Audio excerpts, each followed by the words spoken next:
Does cracking your knuckles actually cause arthritis? You've probably been told to stop doing it. Parents, teachers, even doctors have warned that it'll damage your joints over time.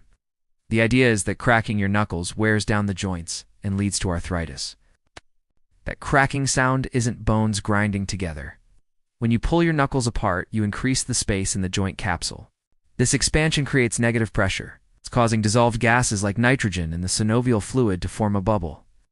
And the pop is the sound of the bubble collapsing. Real-time MRI studies have actually captured this process happening, and it doesn't damage cartilage or bone. Large studies comparing people who crack their knuckles with those who don't show no increased risk of arthritis. Habitual knuckle crackers have the same rates of arthritis as non-crackers. One doctor even cracked the knuckles of one hand every day for 60 years, and both hands aged exactly the same. At most, frequent cracking may cause temporary swelling or reduced grip strength. But it doesn't cause arthritis. Your joints are safe.